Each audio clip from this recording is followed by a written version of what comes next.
Good morning. We'll bring the meeting to order. The time is 10:31.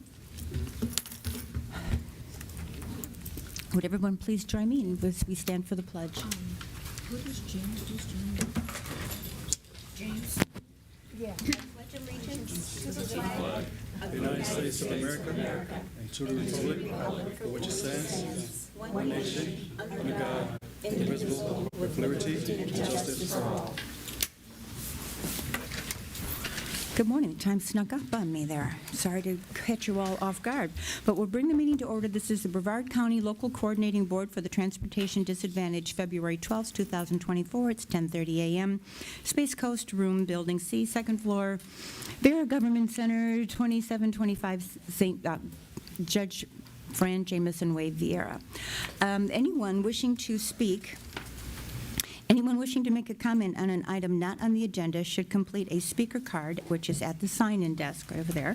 For the agenda items, please fill out a speaker card, and you will be called on when that item is discussed. Anyone wishing to speak on anything that is not on the agenda, please fill out the same speaker card and turn it into Yvonne back there in the corner. All right, we'll get on with the first item here, and we'll go introduction of members.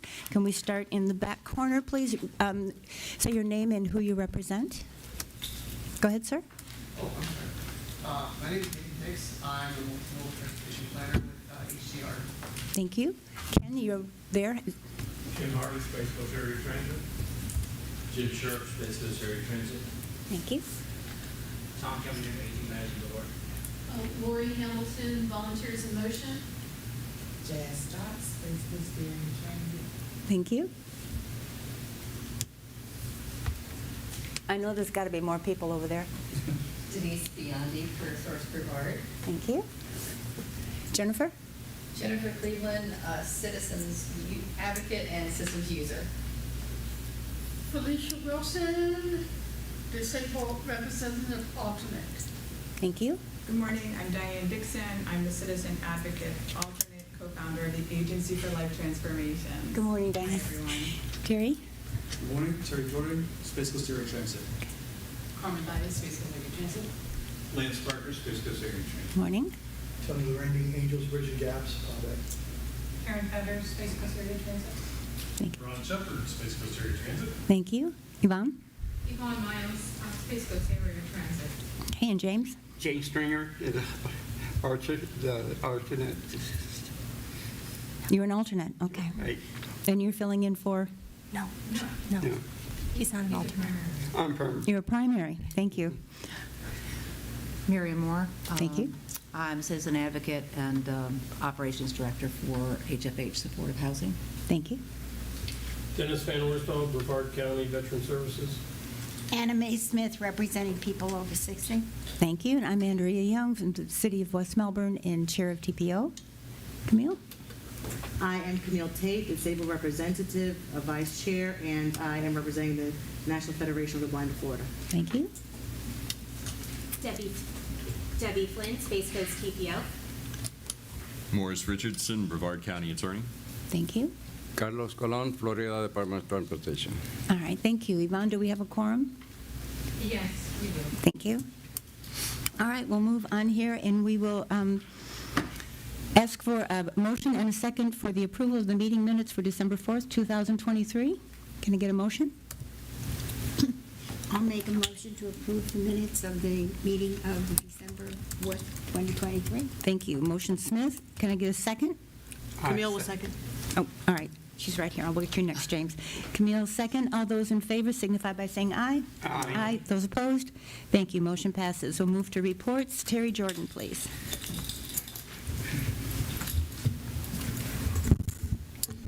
Good morning again, everyone. Terry Jordan, Director of Space Coast Area Transit. Good morning. I'll be doing a brief report on activities and updates from the Transit Services Department over the last quarter since we've met. Our demand response ridership continues to remain about 6,000 average passengers per month, which is a steady increase over the previous year-to-date riders. So we continue to rebound in our demand response and are seeing continuous growth in that area. Average passengers per weekday for our fixed route service is at 6,500. This is a 7% increase over previous year-to-date numbers. Average for the previous year are about 6,000 riders per day. So we are also seeing an increase in ridership in our fixed route as well. Information as far as new vehicles, we have had a new fixed route bus delivered over the last several months, and it is going to be put into service in the not too distant future. Things that we continue to implement for technology on our vehicles is ITS, so our passengers can know where the bus is located at all times. So if they want to catch the bus, they see where it is or know where it is in advance of its arrival. We have Wi-Fi on board our buses now, so passengers can use free Wi-Fi while on board the buses. And a new item that's been implemented in new deliveries are USB ports for passengers to charge their mobile devices while on board the vehicle. So we anticipate that bus will be put into service very soon, and we also have another bus on order that we expect to be delivered within late 2024. In addition, we are hoping to place an order for 4 new 35-foot Gillig buses. This would also go to our fixed route fleet. For our demand response fleet, we are purchasing 3 volunteer in motion vehicles that will be used by Lori's team, 2 additional freight liners, which we'll use for our demand response services, and then for future purposes, we're looking to purchase 8 E450 vehicles. These are all vehicles that we expect to order within the next several months to be delivered, hopefully by early 2025 or mid-2025 at the latest. One of the things that we're actually going to be doing within the next week or so, there are 6, a part of our coordination contract, especially with the group of, let me back up, for the local coordinator board members, is that we present any agencies that are looking or to applying for funding to utilize and to spend within Brevard County to provide services for the disabled population. Working with Carlos Colon and the FDOT team, Debbie Flynn and myself, we'll be reviewing applications of 6 agencies that have applied for funding within Brevard County. And once that process is completed and the FDOT has determined which agencies have won awards for services or vehicles that they would like to purchase, we'll bring that information back to the board for the board's review and more or less information sharing that we have these additional agencies and which services or capital improvements they'll be receiving to be provided within the county. That's my report for today. If there are any questions, I'll be glad to answer. Excuse me for ignoring the people behind me. Thank you, Terry. Are there any questions for Mr. Jordan regarding his report? Thank you very, very much. And what I'll also do is just as we understand there's several reports, there are things that are being presented today, several presentations, so to make it brief, the items B, C, and D on your agenda are reports that are typically presented. They're in your agenda package for your review, and if there are any questions at this time, staff will be glad to answer on those items. Since there are really no big information and no action needed, we'll just allow for any questions, but it won't be presenting specific. All right, thank you. I do have a question on the buses. Yes, ma'am. You are providing charging ports, and that's wonderful. I see more and more. Does it have Wi-Fi as well? So all of our vehicles are fixed route fleet. The buses that you see pick up passengers on the street side, those do have Wi-Fi available on those buses. The demand response vehicles do not at this time, but fixed route vehicles do have Wi-Fi on board those buses. Yes, ma'am. All right, thank you very much. Thank you. You're welcome. Thank you. Thank you.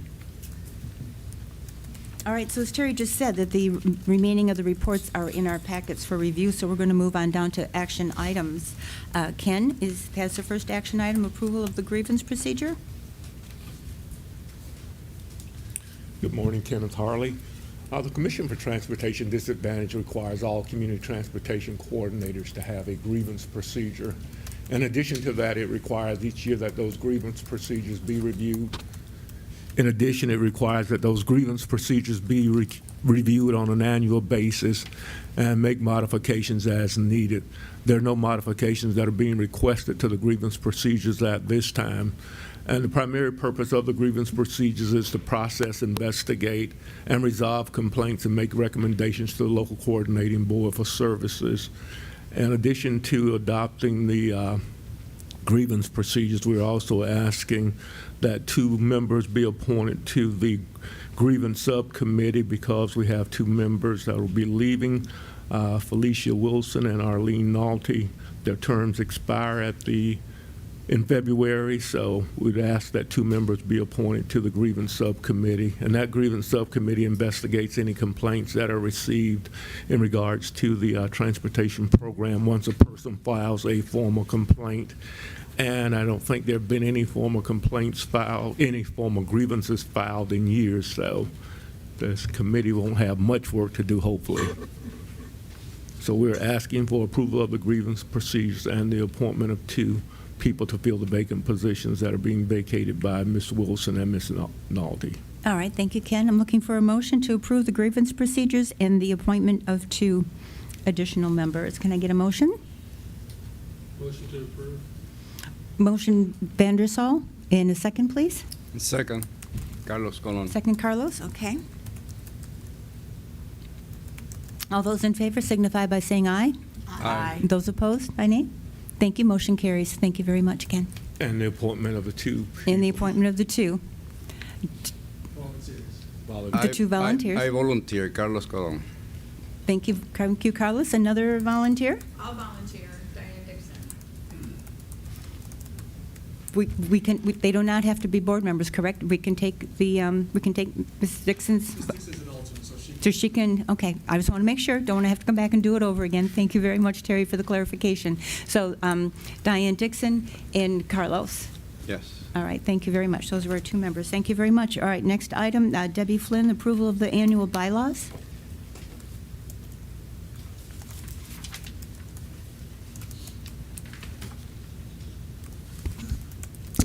Good morning, and I'm just going to stay up here because I have the next 2 action items, just to give you a heads up. The local coordinating board for the transportation disadvantage is required to review their bylaws each year and recommend any necessary changes for approval. I know you're aware that the bylaws were at our last meeting. If you're confused why they're back, it was accidentally put the wrong one in. This is the most up-to-date one that was approved during the summer of 2023. And we would like your approval for these bylaws without changes, or if you would like to make changes, I would be bringing them to the Space Coast TPO Governing Board. Thank you very much. Debbie, all right, may I get a motion and a second to approve of the CTC, I'm sorry, the annual bylaws as presented by Debbie Flynn? Can I get a motion? I make a motion to approve. Motion by Camille Tate, second. I'll second. Second by? Miriam Moore. Thank you. All those in favor signify by saying aye. Aye. Those opposed, same sign. Thank you. Motion carries. Thank you. Next item. You said you were good. Oh, I'm sorry. All in favor? All in favor say aye. Aye. Thought we just did this. Those opposed? Thank you. Motion carries.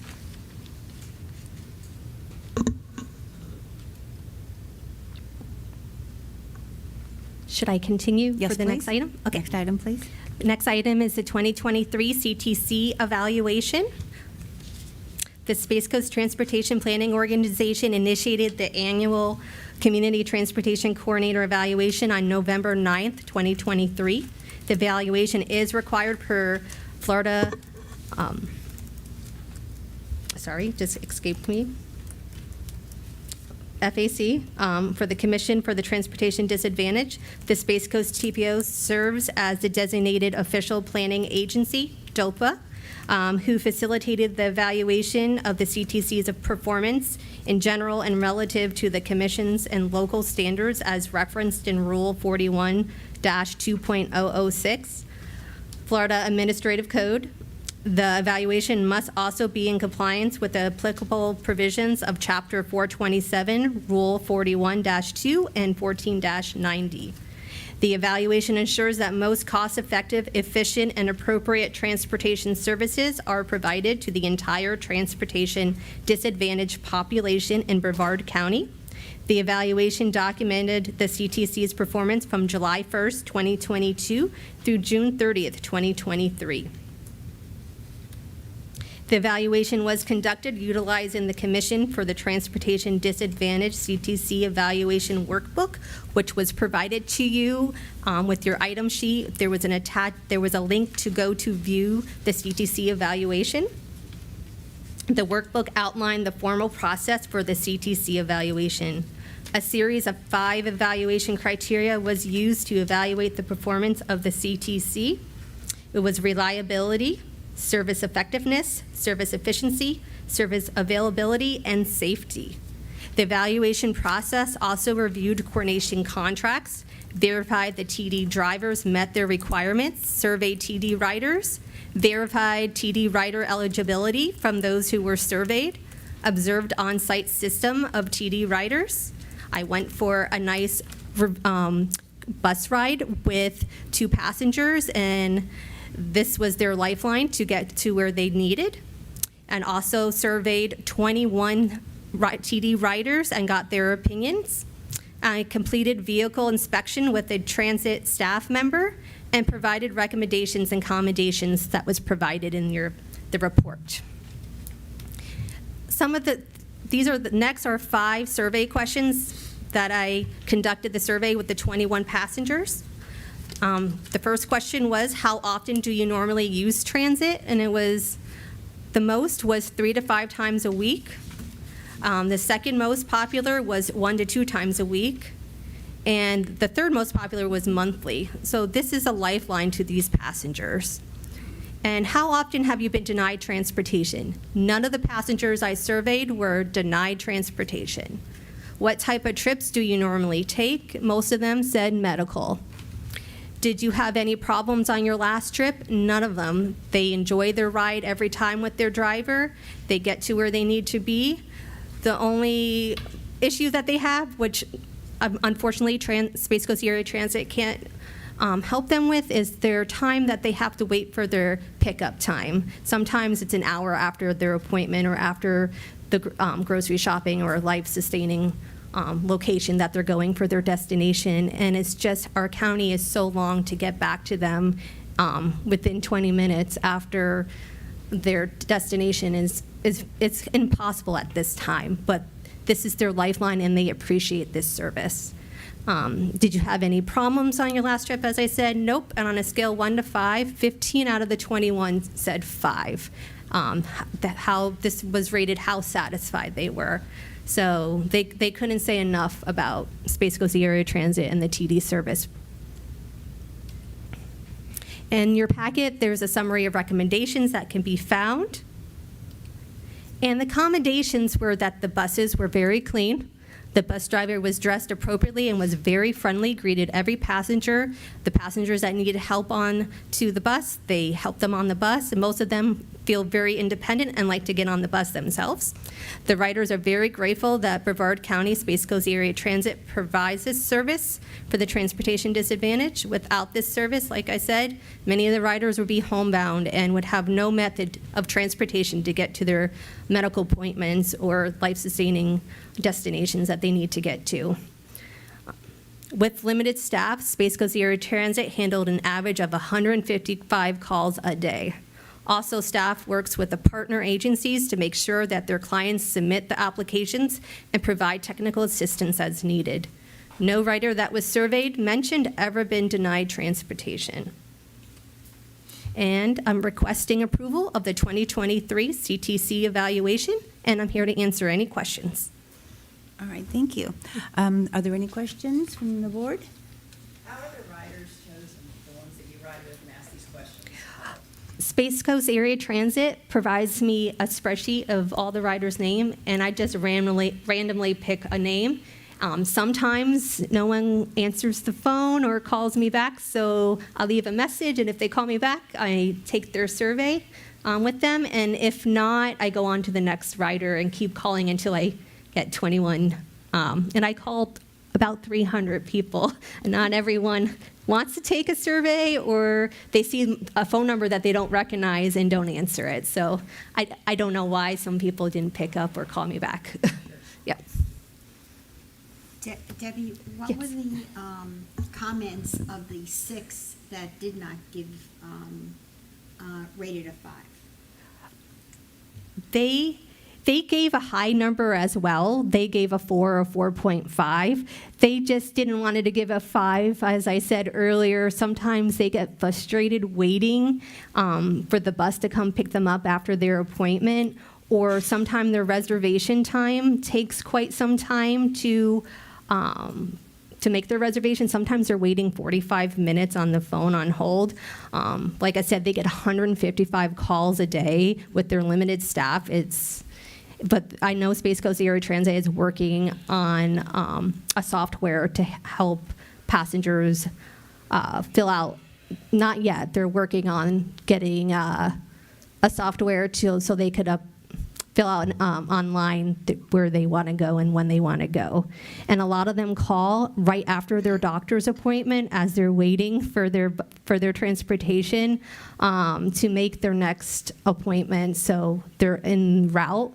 Sometimes if they don't make it in time, they can't get that appointment time, and they have to call their doctor's appointment or wherever they're going and reschedule that appointment so transit can pick them up.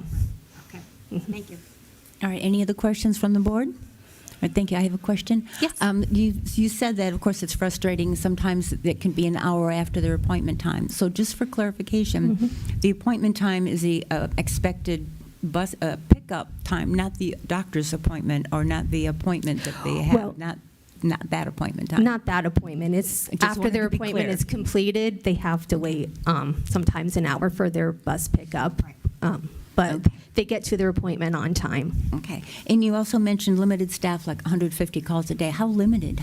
Do we have? That's for Terry Jordan to Okay, answer I'll that ask one. him later. Okay. Yes. All right, thank you. Thank you very, very much for your report. All right, and that, yes? I can't see back there. Sorry. Okay, I yes? just wondered, Debbie, how did you come up with the number of 21? Was that just the number that The- answered you back out of the 300 that you left messages for? No, in the workbook, it tells you a percentage of the total amount of TD riders, and I do a percentage, so So what is that percentage? I don't know it off the top of my head, but it equals 21 riders. So that's how I know to call So you 21. think 1%, 5%, 10%?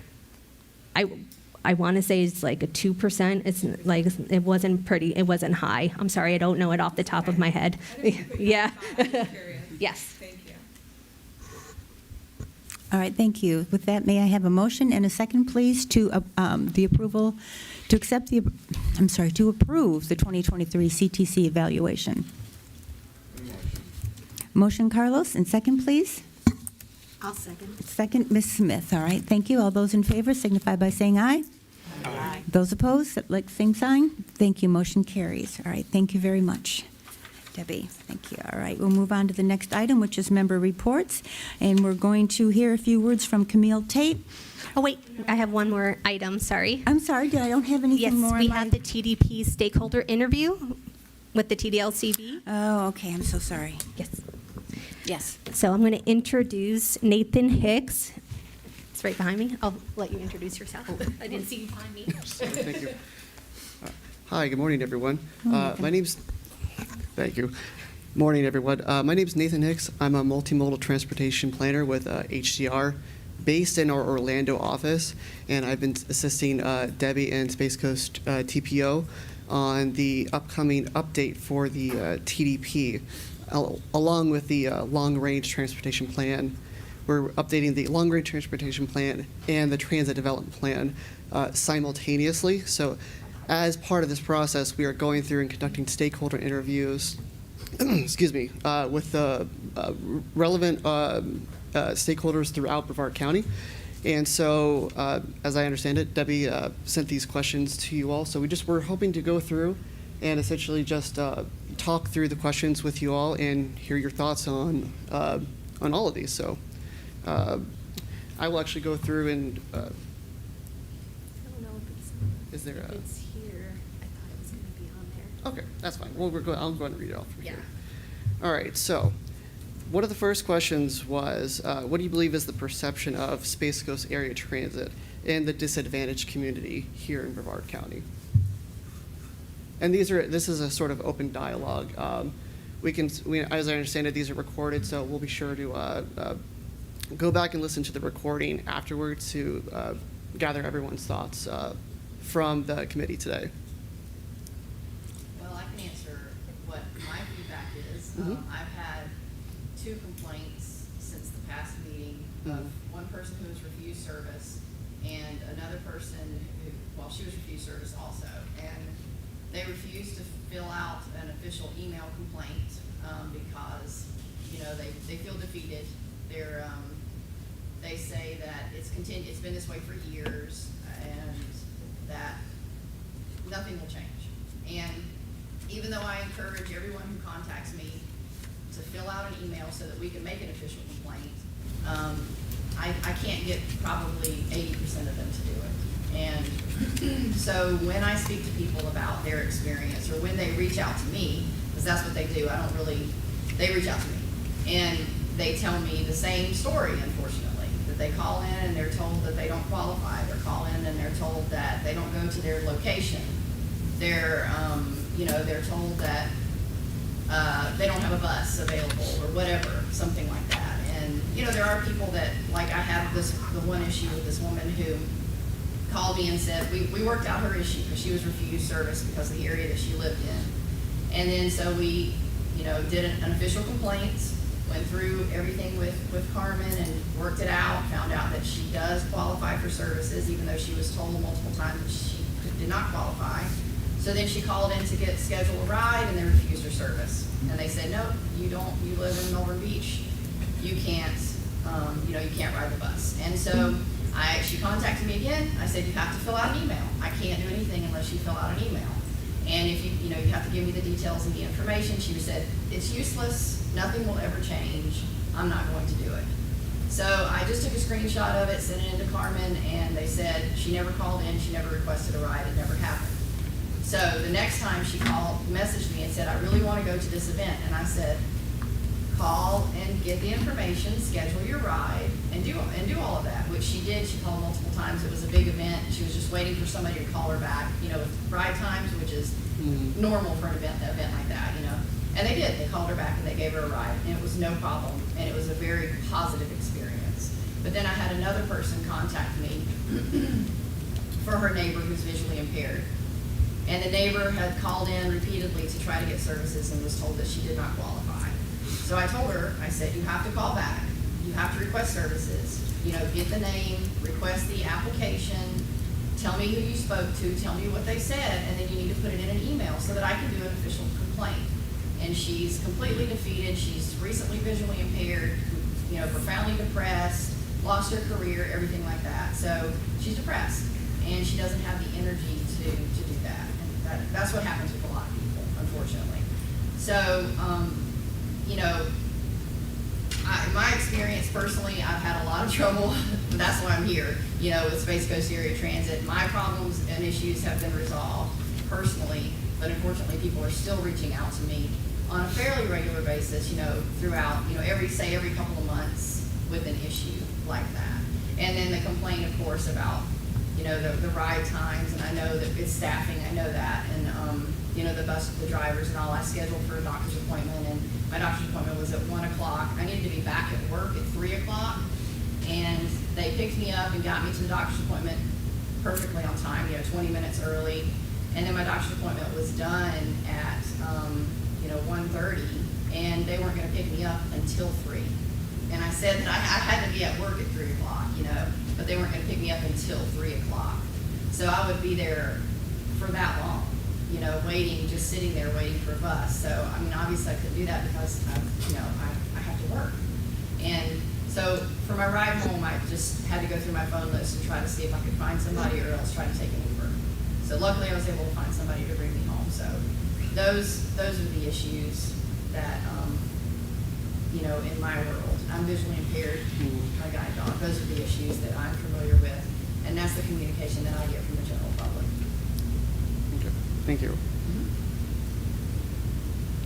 Okay. Thank you, Jennifer. So I'll just, if I could give my perception, I've been on the board for 11 years representing disabled veterans, and our office is open 5 days a week, Monday through Friday, and I've had probably less than 3, not even issues, but somebody would bring up the topic of Space Coast Area Transit. But 99 times out of 100 other conversations, it's always been very positive. So from my perspective, I have a high perception of how the Space Coast Area Transit takes care of disadvantaged members. Okay. If that's what you're looking for.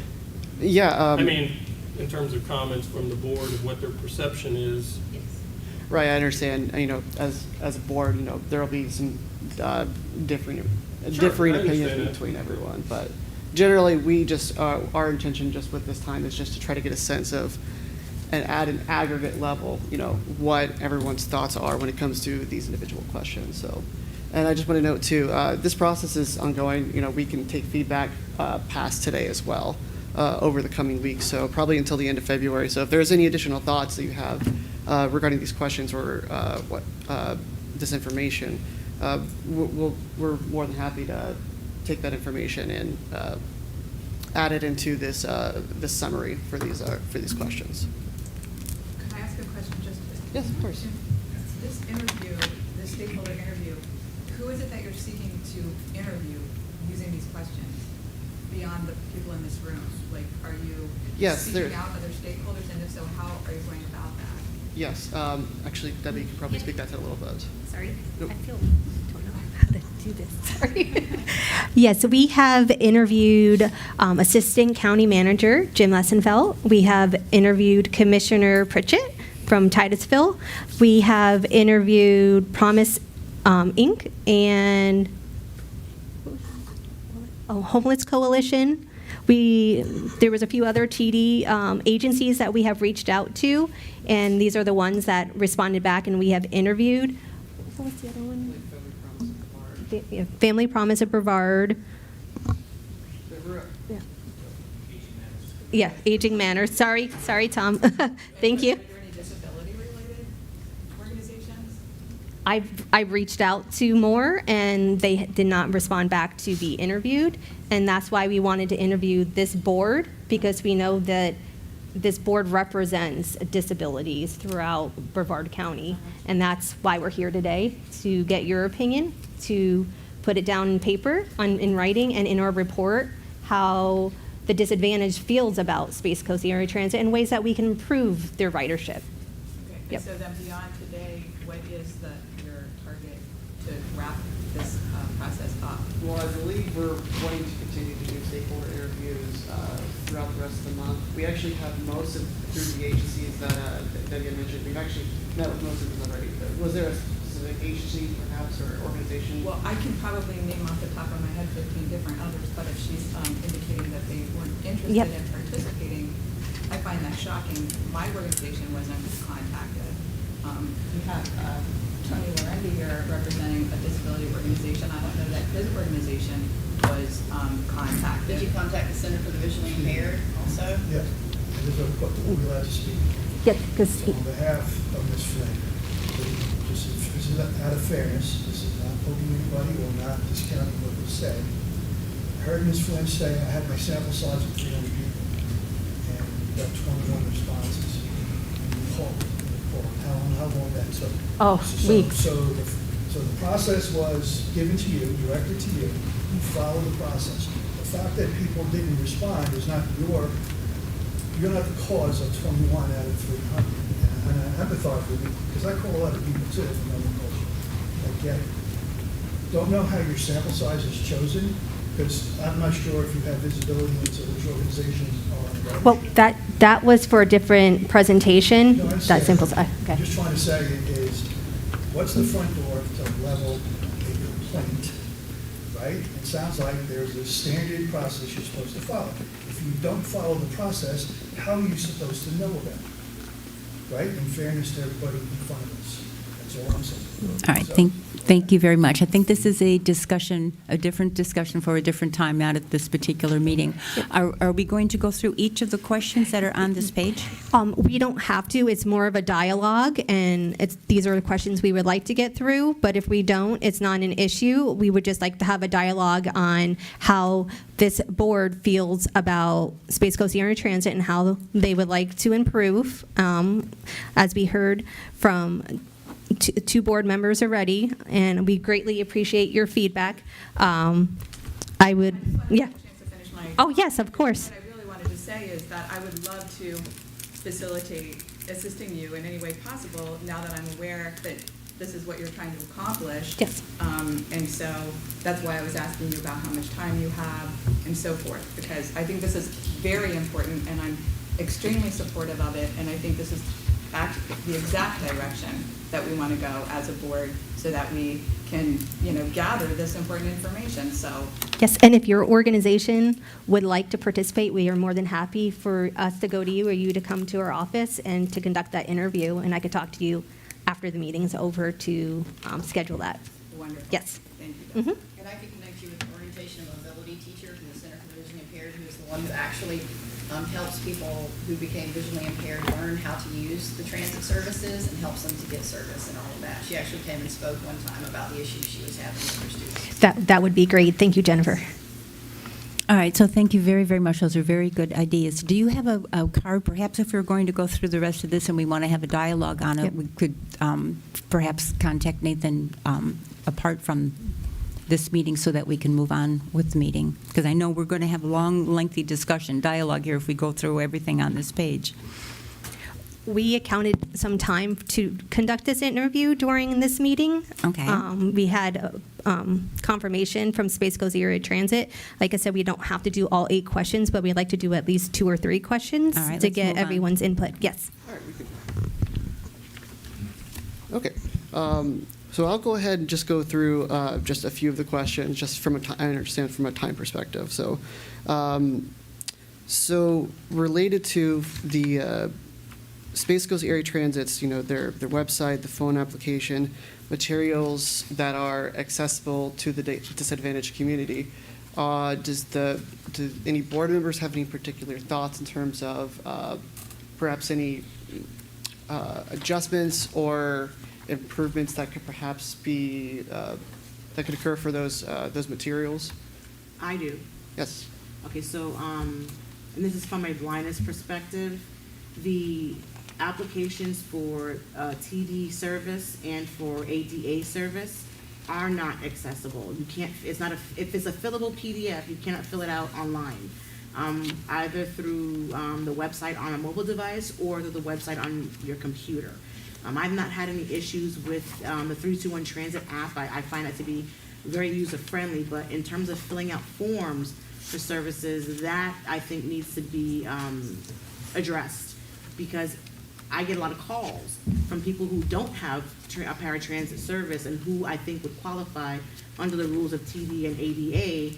I direct them to the website. The form is not fillable. They have to have a third person help them fill it out, either by printing it out or calling Space Coast Area Transit directly to have someone on the phone help them fill it out, and that does not really lead to true independence. So I know the forms need to be updated so that they are fillable by people using screen reader or voice assistance technology on their mobile devices or their computers.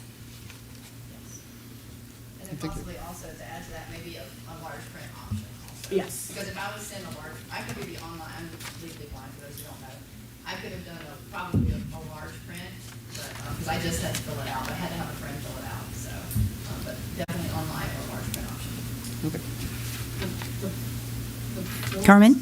The forms are ADA accessible and it's fillable online, and you can download all the documents online also. That was corrected quite a few months ago.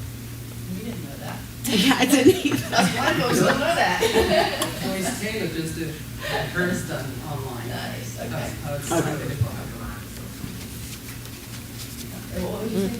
Several of them are design association. Oh, interesting, okay. Well, we didn't know. All right. Okay, is there another question? Yeah.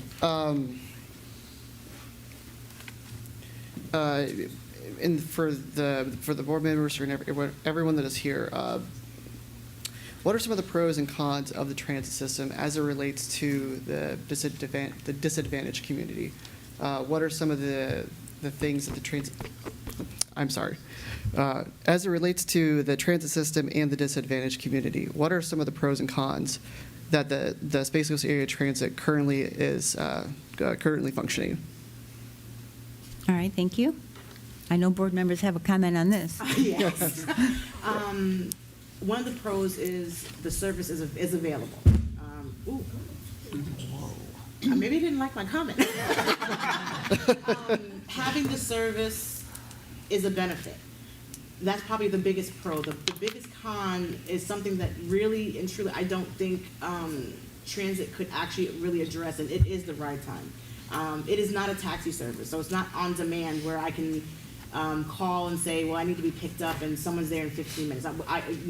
It can't function that way.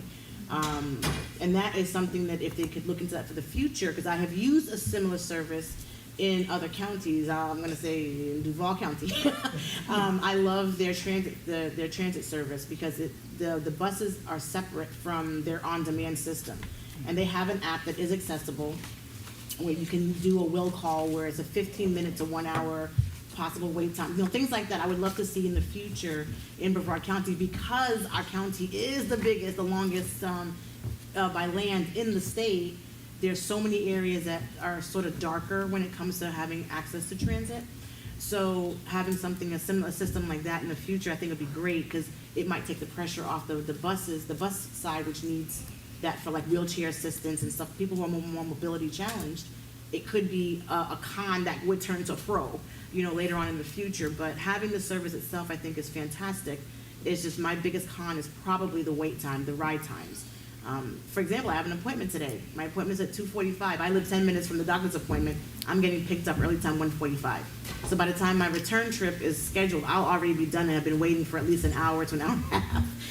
So those things are kind of frustrating, and that's the biggest con I see with our transit service at the stands.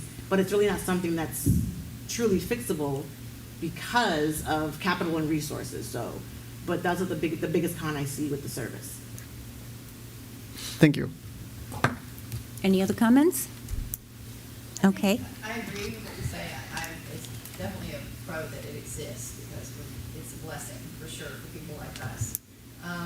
The other thing to add to that would be, and I don't know if this is a separate program or not, it might not be, but other areas for transit services, they work with Uber and Lyft. And they have programs where a person gets like $20 a day towards Uber or Lyft or $40 a week or something like that.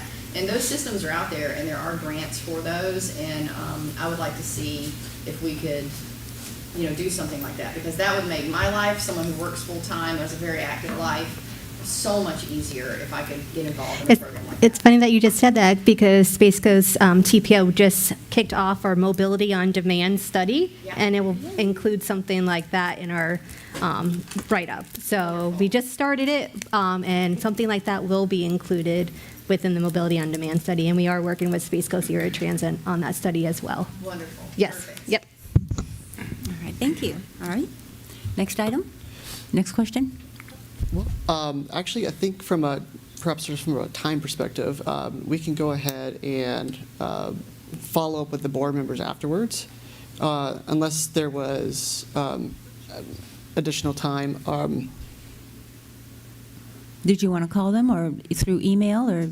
I believe from a time perspective, we'll just go ahead and reach out to the board members through email and just go through these questions and then just develop all speak with them later after that. Okay, all right, thank you. And I will email these questions out again to this group, and if you would like, you don't have to, but if you would like to, please fill out the questions and email them back to me, and we will include them in our write-up. And if your organization would like to be interviewed, please reach out to me, and I will schedule that interview to either for me to go to your office or for you to come to the Space Coast TPO's office. And I greatly appreciate all of your time. That's great. So now when we respond to you, it will be fillable so we can answer the questions right. Is this going to be an email or it won't be a PDF fillable? I could send it via PDF or Word, so you can type your responses in. That's a great idea. Whatever's easier for the board members. Good idea, and also being able to set up for the organizations that each person represents. That's a good idea. Thank you, Debbie. Thank you, and I appreciate your time. Okay. Thank you for your time. Thank you, Nathan. All right, now we'll get on to the next one. I've jumped ahead myself here. All right, so the next item is going to be member reports, and we're going to hear a few words from Camille Tate. Hello, everyone. So I'm Camille Tate, and I currently serve as First Vice President of the National Federation of the Blind of Florida. We are an affiliate of the National Federation of the Blind, the nation's oldest and largest consumer organization of blind people. So we are an open organization. We have blind and sighted members. However, the majority of our membership and the majority of our governing boards, the person must be blind. And in our organization, blindness is anywhere on the vision spectrum from no light perception, which is what I have, all the way up to as close to fully sighted as you can get. So we are an organization of blind people, run by blind people, for blind people. In Florida, so our national organization was chartered or created in 1940.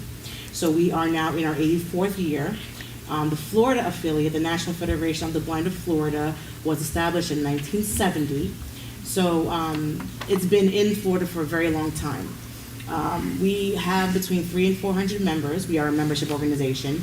We are advocates. We advocate for blind people in the communities in which we live and across the state.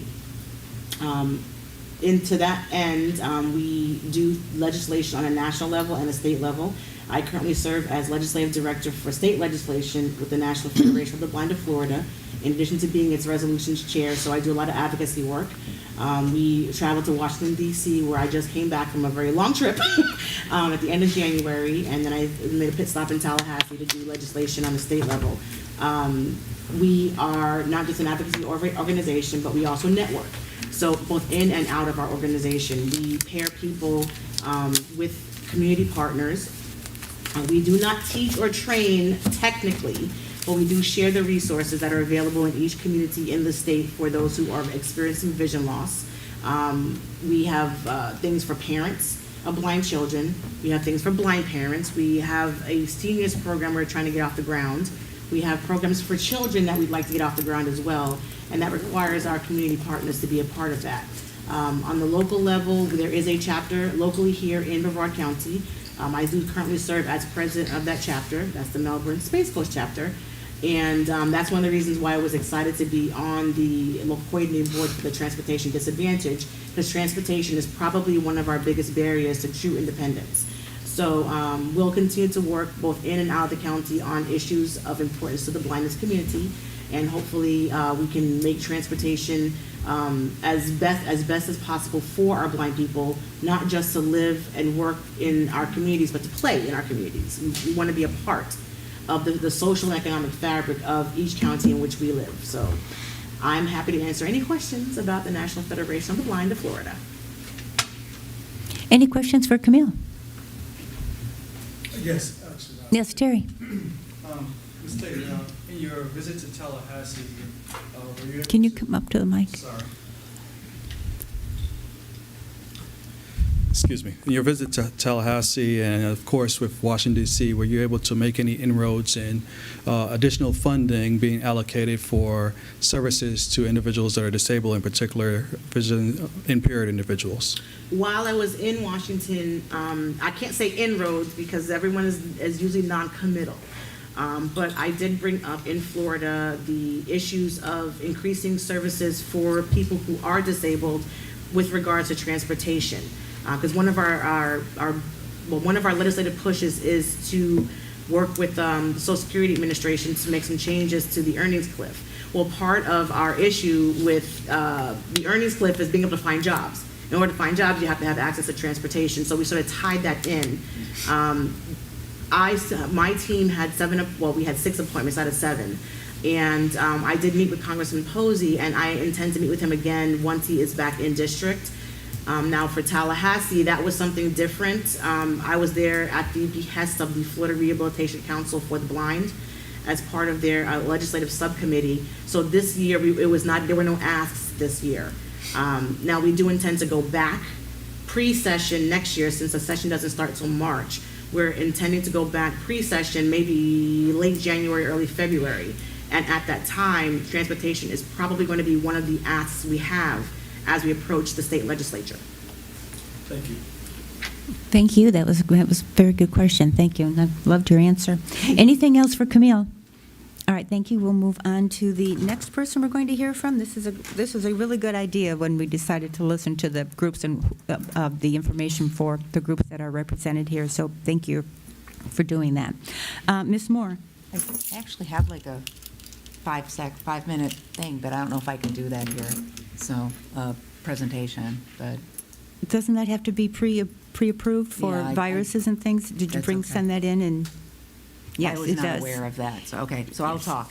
Anyway, I did bring, I'm with HFH Supportive Housing, formerly Housing for Homeless. We still use Housing for Homeless as our corporate name, but we changed our DBA, we changed our DBA last year because supportive housing is more in line with what we do. It represents more of what we do, because we serve persons and families experiencing homelessness, but we also serve low-income families that are experiencing housing instability. We have 93 properties right now around Brevard County, so they are funded in a variety of different ways. We have a huge veterans program up in Titusville, you know. We collaborate with a VA liaison a lot for transportation for our veterans up there. We just expanded our GPD program from 10 veterans and families to 37, but we also have Victory Village, which houses 10 average age 67, elderly veterans who are going to live out their lives there. We operate that with no outside funding. And we also have the high acuity program, so we can take in veterans that have failed out of every other program. You know, they may be using, they need a lot of services. We take them in under Housing First principles, where we believe that people do not have to have, they don't have to be seeking treatment or anything for us to be able to place them in housing and get them stable in Housing First, and then we provide the services that can help them better their lives. So we also have civilian homes. We serve, anytime we've got about 160 individuals and families in our programs. So we have permanent supportive housing. We're HUD and VA funded, but we also get funding from the county and from SHIP and home and sale and other variations for different programs that we have. We recently had ERA funding from the county so we could help families that were housed but experiencing housing instability to keep them housed if they couldn't pay a bill or something like that. We have our Orchid Lake is going to be our big thing. We're having our opening in April. We're supposed to be moving in there. It is a 90-unit apartment complex that is it's a low-income housing tax credit project. So it's going to be 50% set aside for our families coming out of homelessness and 50% set aside for our lower income working population or persons who are on fixed income. We'll probably have a lot of seniors or people with disabilities that, you know, the Social Security can only do so much with the housing costs the way they are right now. So we have, that is opening in April. And we have another one of those projects that we are getting ready to close on in June. The property we were approved last year, it's called Fox Point. It's another 70 units, and it's just north of Brevard County in Holly Hill, Volusia. But we're currently applying for another one that will be in Merritt Island, hopefully. So we've got, and that will be specifically for persons with intellectual and developmental disabilities. So we're really hoping to get that one. I'm really excited about that. Our connection here with our transportation disadvantage is that I think homelessness is really the most underrepresented population in any of the meetings we deal with transportation, and they are the most needy of the transportation services that you all provide. My mother was transportation disadvantaged. She hadn't driven since 2004, and she walked everywhere, and she was killed in 2020, hit by a car. So it's really something that I feel is very important, the safety, not only the safety factor, but the fact that we do have to really look at this population that needs safe transportation, not just be able to walk everywhere they go. So we have, I would say about a couple years ago, it was about 25% of our citizens that were experiencing homelessness passed away in homeless, the ones that passed away annually in homelessness, about 25% of them were, or I would say about 33% of them actually, were because of traffic crashes, traffic fatalities. They didn't have transportation. They were bike riders, they were walkers. And it's gone down now. It's more around 20% right now, but that's not because we've had fewer deaths. Our deaths have actually increased, but a lot of them are drug-related now. So we haven't had any fewer deaths as a result of traffic crashes. So we really feel strongly as an agency, and me personally, that this is something this is a population that we need to represent for the transportation disadvantaged. Definitely. Thank you. Thank you very much, Ms. Moore. Any other members wish to make a comment? Chair, I have a question. Yes, ma'am. Good morning. And thank you for joining us. Thank you very I much. do apologize to the chair of the board and the public for my tardiness. I hail from Lakeland, and unfortunately, I-4 was not very kind today, so I do apologize. Sorry. I'm going to have to get up at 5 in the morning, I think, literally, to make these meetings on time, so I do apologize. Miriam, thank you for sharing that information. As to the planned community, for lack of a better description, that you shared for persons with intellectual and developmental disabilities, do you have a projected date, and is that essentially what we would call a planned residential community? Yes, it's supported living. So it's a little bit different than the ones that we're doing currently, although we do have supportive services on site with the other ones that we do, and our agency offers supportive services. We had to partner with another agency that serves this population specifically in order to have the service provider. But we will be submitting the application, I want to say Friday. I finished at like 10 o'clock last night. It took a month to write. Okay. But it'll be submitted Friday, and then we should know in April whether we're approved for it or not. They're very competitive. Okay. The Low-Income Housing Tax Credit Program is a very competitive program. You just keep applying, and hopefully you get a few here and there. So, like I said, we've already been approved for 2, so our chances are going up. They know that we can do what we say we can do. We have the capacity. So being a lawyer, I'll ask the same question a different way, because that's what lawyers do. Just to make sure I understand, can you compare it to Promise of Brevard? Because that's one of APD's planned residential communities that we associate with. I want to see how that compares. Right. It would be similar. I think they are now independent living. Okay. More than supported living. We would Thank be you. supported living. Thank you. I appreciate it. Thank you. Thank you very much. Thank you. Public comment. Yvonne, yes, ma'am. Sir. So I do have a question, and actually I have to make sure one comment, and I understand you're looking at additional residence locations. One thing I would like to make sure that is considered, and we find this happens quite frequently, where individuals do look to open facilities and then ask for bus service that's 2 miles away to be brought to them. So when you mentioned Merritt Island, I want to make sure that that's considered. If there's any collaboration to be had, that it's going to be on existing transit routes, if the opportunity is there. We are frequently an afterthought, and then when the program gets put in place, then, like I mentioned, transit's considered, and as you mentioned, the individuals that you serve do have a heavy need and heavy reliance on public transit, but we're nowhere close. So I want to make sure that's a consideration. Then the question I have is, has there been any collaboration with any of your previous opportunities where transit could have been considered?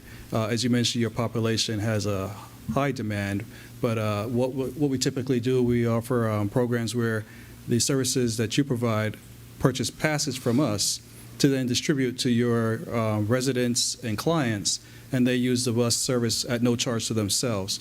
So that opportunity is there. If, of course, you need the funding to do such, but we have, I can't even count off the top of my head, at least I can think of 3 right now that we provide transit passes to on a regular basis to distribute to their clients. So We do. We purchase bus passes monthly and hand them out like candy to a lot of our residents, and when we do outreach as well. So we're very much connected with Space Coast Area Transit as an agency, assisting our residents in getting connected with transportation. Orchid Lake is actually right right behind a bus stop. It's on Michigan, right by the college off Clear Lake. So we're right there where, pretty close to the main transit station as well. The other one in Merritt Island actually chose the property because of its proximity to services and ability to get transportation. The agency we partnered with, I believe, already works with Space Coast Area Transit and also has their own transportation, so that will not be a problem. Thank you. Thank you. Yvonne, do we have any speaker cards? We do not have any speaker cards. Can I get a motion to adjourn? So moved. In a second, please? Second. Okay, motion Tate and second Springer. Stringer, I'm sorry. sorry. Pronounced it. Thank you. I'll leave I'm these sorry, on the ma'am. table out there if anybody would like When to. is the next The next meeting, meeting? which I'm sure I have right here, and I don't. Yvonne, when is the next meeting? May 15th. Oh, Madam Chair. Yes. If I may, one more thing. And thank you to both that presented this morning. As Chair Young mentioned, I think it's a great idea that those agencies that actually are represented here and individuals represented here are able to share information on the individuals they do represent. We have one other individual slated for the next meeting. Because we didn't want to have too many on this one. We had 3 volunteers, so we have one for the next meeting. And if there's anyone else that would like to volunteer to present maybe a 5-minute presentation on the agency that they represent, please contact Yvonne Miles, and we'll be placing them on the agenda. And if you do want to have a PowerPoint, we'll ask that you submit it in advance so we can make sure that it's compliant as well as being able to present it. And that was it. who's presenting in May? Who was the last person? I do apologize. Thank you, Ms. Dixon. Yeah, didn't quite respond fast enough to get anything, but that's okay. Well, once again, I appreciate your enthusiasm. So if anyone else is interested in presenting, along with Ms. Dixon. Did you want to present? Sure. In May? I can present, well, I'm sorry, Chair, what was Can the we date have- again? It was May. May 15th? Can we have 2 at the next meeting like we had 2 this time? Yes, and I was soliciting one more, so that would be Okay, perfect. that was very interesting. I enjoyed hearing from both of them. And it offers as we saw the example for collaboration, because you all represented populations that probably intersect or overlap, and I'm hoping for the group conversations. In addition, that we're not just here talking from Space Coast Area Transit and the TPO, that the agencies represented have the opportunity to also see what the others do as well. All right, thank you. We are adjourned. Thank you. Thank you very much. Run this to the table real quick. The opinions expressed by any member of the public during any period of public comment do not necessarily reflect the views or opinions of the Board of County Commissioners of Brevard County, Florida, Space Coast Government Television, or the program sponsor, and are solely those of the presenter. The Board of County Commissioners of Brevard County, Florida, Space Coast Government Television, and the program sponsor hereby expressly disclaim any and all responsibility or liability for any defamatory or slanderous statements expressed by any member of the public during any such period.